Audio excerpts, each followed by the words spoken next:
bon son, hein.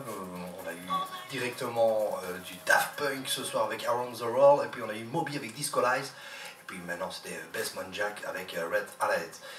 Alors, on est toujours avec notre ami Thierry Launay du VIP ici à Andenne, et il nous a amené ses bons à valoir. Donc une petite question pour son bon à valoir. Rappelle-nous, encore une fois, il ne faut pas avoir peur de rappeler justement le concept de ton bon à valoir avec les 30 euros. Vas-y, rechante. Voilà, c'est le menu déguste à 30 euros, donc une entrée, un plat au choix.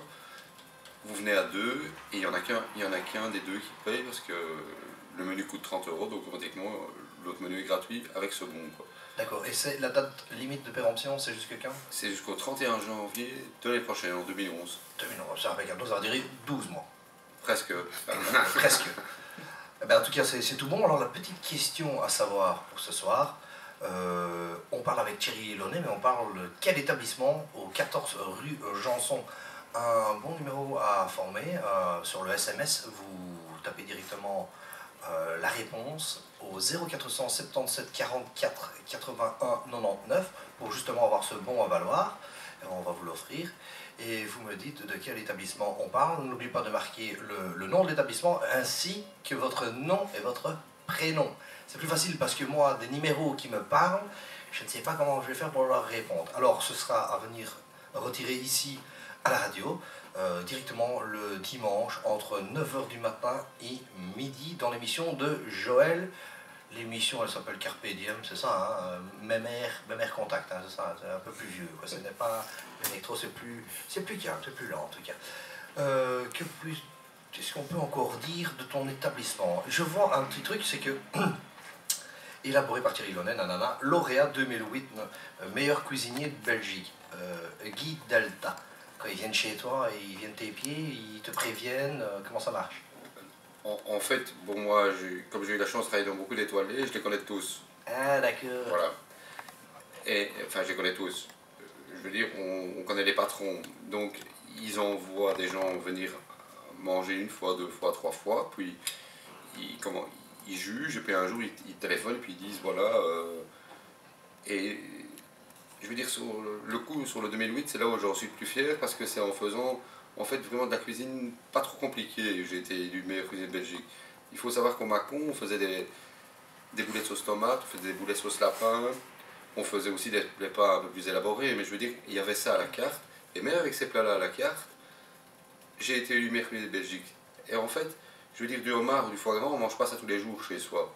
Tandis que des boulettes, bah oui. Et je veux dire, le truc qui m'a fait le plus plaisir, c'est quand on venait chez moi, on mangeait mes boulettes et on me disait, elles sont aussi bonnes que celles de ma mère ou aussi bonnes que celles de ma grand-mère. Pas meilleures, mais aussi bonnes. Et arriver à faire un plat que tout le monde sait le faire, mais qui plaise à tout le monde, c'est 100 fois plus difficile que de faire un plat, soit en one shot, faire un parmentier de homard à la truffe. Ben, je vais dire, madame ou monsieur tout le monde ne sait pas le faire, donc c'est plus facile d'avoir un prix comme ça. Mais sur un plat vraiment traditionnel comme ça, franchement, c'est la fois où j'en suis le plus fier, quoi. Alors je voudrais rappeler aussi un truc, parce que j'en ai parlé il n'y a pas longtemps avec notre bourgmestre d'Andenne, Claude Erdekens. En fait, quand j'avais l'Auberge de Marie, qui était mon premier restaurant dans la vallée du Samson, j'ai créé une recette pour la ville d'Andenne. Ça s'appelait la daube de poussin à la Charles Martel parfumée à l'ail de l'ours. Grâce à M. Gordon, parce que moi j'avais pas fait mes études, moi j'ai expliqué à Andenne, j'avais fait à Namur. Je devais avoir une petite réunion avec lui parce que c'était le conservateur du musée, prof d'histoire, ancien préfet de l'Athénée. Et finalement, on s'est vu pendant 2 jours, on a parlé de plein de choses. Et comment je vais dire, je me suis vraiment épris de la ville d'Andenne à ce moment-là, quoi. Et on s'est dit avec le bourgmestre qu'on allait recréer ça l'année prochaine au Fête de Wallonie. On va faire une grande poêle, comme une grande poêle à paella. Et je vais dire, parce qu'en fait, cette recette, on l'avait créée avec le Salk Initiative pour que tout le monde puisse le refaire chez soi. Et franchement, on va refaire ça l'année prochaine au Fête de Wallonie. Et il y aura aussi à Andenne un plat typiquement andennais, quoi. C'est ce que je voulais, quoi. Et ce sera directement dans ta rue, ça? Je sais pas encore, ça on verra, quoi. Mais pourquoi pas, parce qu'au début de la rue Janson, avant c'était une rue qui était pas mal festive, moi je me souviens. Pourquoi pas recréer ça là, quoi. En plus, je veux dire, c'est central aussi, quoi. D'accord. Est-ce que, en dehors du contexte des fêtes à venir, justement, de Nouvel An, et tout ça, je vois que tu fais beaucoup de plats aussi emportés, il me semble, non? On fait pas, on est traiteur aussi. Ah, Donc c'est voilà. bien. On me demande souvent, ah, service traiteur, est-ce que tu as de la location, genre vaisselle et compagnie avec? Voilà. Je vais dire jusqu'à 100 personnes, on s'est assuré tout ce qui est location de vaisselle, enfin on fournit la vaisselle quoi. Plus de 100 personnes, ben, euh, on peut s'arranger aussi, mais je veux dire jusqu'à 100 personnes, il n'y a pas de supplément, il n'y a pas de coût supplémentaire. Même, parce que moi ce que j'aime faire, même chez nous, au salon VIP, si donc il y a plus de 10 personnes, je leur propose quoi? Un buffet chaud et froid. Pourquoi je fais ça? Parce que là il y a le choix pour tout le monde. Rien de plus difficile quand on invite des gens, que ça plaise à tout le monde, quoi. Il y a toujours quelqu'un qui n'aime pas quelque chose, qui n'aime pas la viande, qui est allergique à ceci. Tandis que sur un buffet chaud et froid, ben, je vais dire, il y a du plaisir pour tout le monde, quoi. D'accord. Est-ce que tu fais aussi de l'event? Donc l'event, c'est en déplacement gauche-droite, et tu vas t'exporter un petit peu au quatre coins de la Belgique. Oui, et pas seulement en Belgique, je m'exporte aussi à l'étranger, parce que j'ai la chance d'avoir vu un peu mon expérience et vu un peu les gens que j'ai pu rencontrer un peu partout. J'ai été quand même cuisinier la deuxième fortune d'Espagne, Monsieur Cerezo pour le pas. On a des supporters qui passent devant, hein. Oui, C'est oui, certainement Méline. Sur son yacht à Ibiza. On lui fait un petit coucou.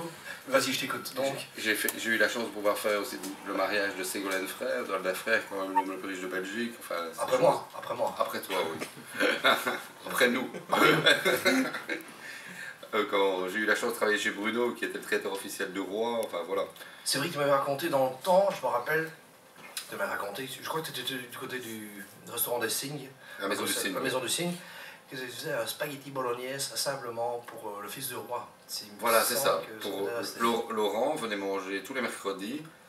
Laurent de Belgique, notre prince, venait manger tous les mercredis. Et bon, il en avait un peu marre. Et alors, il aimait bien venir parce que là, il était tranquille. Moi, j'en ai un petit salon privé parce qu'à la maison du Cygne, il y a plein de petits salons privés. Et il mangeait, on lui faisait un spaghetti bolognaise rien que pour lui. Et il buvait sa bouteille d'eau Volvic. Il adore la Volvic. Voilà.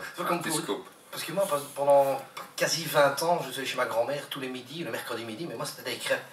Mais tu vois, celui qui mange des spaghettis bolognaise, il devient riche peut-être, je ne sais pas, donc c'est peut-être une bonne recette. Moi, je ne suis pas fils de roi. Hein. Moi, c'était les macaronis au gratin chez ma grand-mère, le mercredi après-midi aussi. Par contre, moi, les crêpes, par le trou de nez, je ne sais plus les bouffer, ça devient lourd. Ah, moi j'aime toujours les macaronis au gratin, mais ma grand-mère avait un autre goût que les miens. C'est peut-être parce que j'étais plus petit, mais il me semblait meilleur. Mais écoute, moi, une fois, on est allé à Gérardmer, une petite anecdote comme ça, et je faisais la cuisine pour les 5 copains, justement, et le fils Beaulieu était là, Joachim. Eh bien, je ne sais plus quoi faire comme recette. Moi aussi, j'aime encore bien cuisiner. Notre apôtre ici, Eric, se met aussi à la cuisine énormément. Eh bien, moi, j'ai fait des pâtes au gratin au gin. Ben, ils ont bien aimé. Ils en ont recommandé. Ils étaient fatigués. Hein. Ils étaient flambés. On va revenir tout doucement aux petites blagues. Tiens, justement, tu en avais quelques-unes à proposer. On peut commencer par toi. Rappelle-nous un petit peu la blague, mais n'aie pas peur, c'est un peu trash, c'est pas grave. La blague de l'Américain pendant la guerre 40. Mais d'abord, je vais en raconter une autre. Et je vais expliquer dans quelle mesure. En fait, j'avais 18 ans et 3 jours. J'étais en dernière année à l'école hôtelière. Et c'était l'ouverture de l'hôtel de ville de Namur, juste à côté de l'Eldorado. Et en fait, moi, du fait que je passais mon permis de conduire, j'avais eu le permis d'arriver, la permission plutôt d'arriver un peu plus tard que les autres. Et je suis arrivé à 6 h du soir, mais les discours avaient déjà commencé. On est habillé en smoking, note de papillon, soit. On n'avait pas le droit d'applaudir. Mais moi, je n'avais pas suivi les laïus des profs, donc j'arrive. Il y a tout de suite un truc qui s'arrête, moi j'applaudis, on me prend par l'oreille et me dit tu es puni, va au bar. J'arrive au bar, il y avait 2 ouvriers communaux de Namur, extraordinaires, et le type m'a raconté une blague que je n'oublierai jamais de ma vie. En fait, c'est Joseph et François, 2 vieux Namurois, et ils étaient ensemble toute leur vie, quand ils ont été à l'école gardienne, l'école primaire et tout. Mais François, lui, il s'est expatrié à Kinshasa, il a fait toute sa carrière là-bas, mais une fois par an il revenait, et puis quand il voyait Joseph, c'était la grosse fête et tout. Et puis là, bon, notre Joseph est pensionné, il fait un peu la fête à Kinshasa, parce qu'il se dit je ne verrai jamais plus autant de belles fiancées qu'ici, de cette couleur-là, avant de rentrer à Namur, hop. Et le voilà reparti sur Namur, il sonne chez son copain, d'habitude, quand il ouvre, l'autre lui saute au cou, là, l'autre, tout triste, il pleure à moitié, il lui dit mais qu'est-ce que tu as? Mais il dit c'est Marie, elle est morte il y a 10 jours. Il fallait me rappeler qu'il dit je serais venu pour l'enterrement, non, qui dit, je n'ai pas fait enterrer, mais comment ça, qui dit, tu n'as pas fait enterrer, mais non, qui dit, Marie, c'était la seule femme de ma vie avec qui je savais faire l'amour, qui dit, je l'ai gardée, elle est dans ma cave sur une dalle, elle doit sortir, moi, qui dit l'autre, elle doit se décomposer, non, qui dit, j'ai la frotte à l'alcool, on est tracasse, va le veuille, non, qui dit l'autre, ça rigole, je vais te dénoncer, si, ah, va le veuille, puis c'est en film aux jeunes, donc il y a pont d'électricité, donc ils descendent de vous le baladeuse, dans le coffre. Ils arrivent venus là, le mari top nu, son dalle, c'est vrai, ils s'en a amené de décomposer, mais le bouchon du travail, l'autre idée, s'en a amené de décomposer, mais le bouchon du travail, aïe, quelle belle connue, ce qui est déjà quand une baladeuse. Oui, mais bon, ça m'a enlevé pendant aussi de l'humour. On va avec la gastronomie en tout cas. Raconte-nous aussi la blague avec les Américains, justement. Ben oui, comme j'ai. Voilà, c'est deux Américains sur une tranchée, ils se font mitrailler dans tous les sens en Afghanistan, puis il y en a un, il doit absolument faire caca. Il dit Jim doit faire caca, l'autre il dit, fait dans la tranchée, il dit non, ici, il dit moi si je n'ai pas ma planche, il dit, et mon cabinet, je ne saurais pas. L'autre il dit il mitraille une maison matière là, qui tient encore debout, l'autre mitraille à la M60, tout ce qu'il peut, l'autre court, il saute dedans, 10 minutes à quart d'heure, l'autre crie Jim, il ne répond pas, quoi. Jim, 3 quarts d'heure après, hop. Il crie Jim, oui, Jim. Il mitraille dans tous les sens. Voilà, Jim qui revient, il plonge dans la tranchée, l'autre lui dit alors, qui dit, t'as mis du temps, qu'est-ce qui t'est arrivé? Oh, qui dit, il ne peut pas t'imaginer, une paire de seins au moins du 115D, qui dit, des fesses, qui dit, oh, les deux tenaient dans une main. Ah oui, qui dit, et la tête qu'elle avait, je ne sais pas, elle n'en avait plus. Ça c'est fait en tout cas. C'est excellent. On va continuer un petit peu en musique et puis on reviendra encore au blague. Il nous reste 5 minutes avant d'arriver au top horaire de 22h. Et on va s'écouter Roisin Murphy avec Let Me Now de Joey Negro, Original Vibe Remix. Et j'ai quand même l'accent américain, ça le fait. Donc c'est maintenant et c'est que du bonheur.